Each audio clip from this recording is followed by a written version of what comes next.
President Carter said on this very site that he thinks America is ready for a gay president.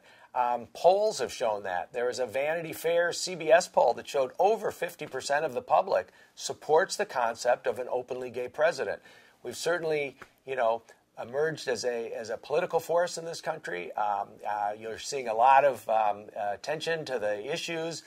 We just passed Don't Ask, Don't Tell repeal. And so I think the timing is absolutely perfect. I think the fact that I am an outsider, that I've been in the political process for over 30 years. I've worked on 9 presidential campaigns. I've been very high level at 3.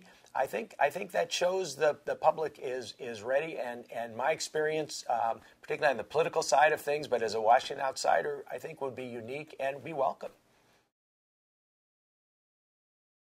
I'm not so sure how some of the far right wing people will react to my candidacy. I'm considering myself an independent Republican.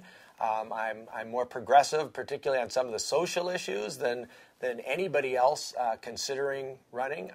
So there might be some opposition. I actually faced my first bit of hatred when I was in Iowa in May. I had had a reception there, as I've done in New Hampshire many times. This was my first in Iowa. After that, the Republican National Committeeman, a man named Steve Scheffler, also happens to be president of the Iowa Christian Alliance, sent me a very terse, threatening email. And it said, "You and the radical homosexual community are not welcome in Iowa. And as a matter of fact, I will work overtime," and interesting choice of words, "to abort your candidacy." Well, this is from the number 2 ranking Republican in the state of Iowa, and I turned that over to the Des Moines Register, and it became a huge news story there, and a lot of comments. Everyone defended my right to be in that Iowa caucus if I choose to do so. So, I think if people are going to attack me strictly because I happen to be gay, I think that will backfire. I hope to start traveling the globe. I'm talking to some organizations that will take individuals like me on foreign policy trips. I want to put a face on the gay community. I think that we've certainly gotten a bad rap. The fact that I am openly gay now should not make a difference to any foreign leader. Yes, there are laws in the books in many countries. Death penalty in about 19 countries for being gay. So, I hope to be able to have a voice in world politics as well, to negotiate, to talk to people, and let them know that we're not demons. We're just like everyone else. We just want to get married and have families and live in the suburbs or the cities and be just like everyone else. And I think that's important. Certainly other countries of the world are far more advanced. There are big city mayors that are openly gay, like in Berlin. And, we've got countries where marriage is allowed, Catholic countries like Argentina and Spain. And, the world has evolved, and we're a little behind the times here in the United States. And I think that we're moving in a very good direction, but we've got a lot to do. So I have no qualms about meeting with foreign leaders who may be a little hesitant about gay civil rights and gay people, and talk to them. I do not think that there is a contradiction to being gay and Republican, although, when stories are written, it's usually the headline, gay Republican, and I understand why. Many leaders of the Republican Party have led the effort of gay bashing, certainly here in California, going back into the 70s when I got involved. It has been the Republican elected officials, along with a few kind of minor celebrities who've really been the major offenders in this. Looking back in history, it was Abraham Lincoln, the first Republican president, who freed 4 million slaves in this country. Theodore Roosevelt, who's my political hero, he was the most progressive Republican. He's the first to invite a black to the White House.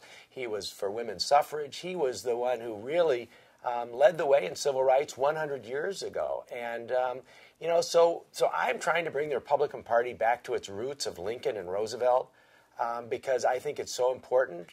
It's gotten hijacked by a few far-right individuals that have used the gay issue to win elections, and that's wrong. And I hope to set that record straight by considering running for president myself. And it's there's a lot of basis to the Republican Party, which is still very prevalent in this country. Less government, whereas that's contradictory to some of our leaders. But the government should stay out of our private lives, and that's a Republican philosophy. They claim in the last election, in the midterms, that 31% of the gay community voted Republican, 25%, in the time before. So I just hope that there's balance. I think the Republican Party has a lot of good people. It's a little tough because of the leadership, but on the Don't Ask, Don't Tell repeal, we had 8 United States senators courageously stand up and stand up to their leadership to repeal that discriminatory law. 5 more in the House of Representatives. So we're taking baby steps there, but I hope to help significantly in bringing the Republican Party to the party it once was as a leader in civil rights in this country. Yes, just like in business and entertainment, certainly politics is no exception. There is a stigma, and I know because I was a part of that. I've been gay since I was 18. I lived a terrible double life for close to 30 years, where I had a gay life that was a very healthy gay life, but my career, professional life, I was completely closeted, and it's a terrible existence. I thought it would hurt my career. I thought it would jeopardize my relationship with my family. So I kept this deep, dark secret. I hope that everyone, around the country who sees this, will think twice and come out to your friends and your families and to yourself. There are a lot of people sitting on couches watching this, or at their computer screens. It's important to live your life honestly. It's okay to be gay. Rosie O'Donnell said it beautifully on The View after this terrible incident with this preacher in Colorado, Ted Haggard. She looked in the camera and she goes, "It's okay to be gay." And that really resonated with me, and it is. It's the only way to live your life honestly. And thankfully, the Congress and the President signed this just recently, the repeal of Don't Ask, Don't Tell. It's not the stigma. Religion is the culprit here in teaching people that this is wrong. It's not. It's the way we're born. It's a huge part of our being, and to be able to live openly and honestly is great. I'm sure there are plenty of closeted gay people and lesbians in politics all over this country. They're coming out just as entertainers are, and business people, and just normal Americans. And so it's a wonderful thing. And the more younger people realize that it's perfectly fine, one of the reasons, probably the main reason I'm considering running for president, is I want to send that message to younger people that it's okay. You're okay. You can be gay. You can even run for president of the United States if you want to. It gets better. It gets really good.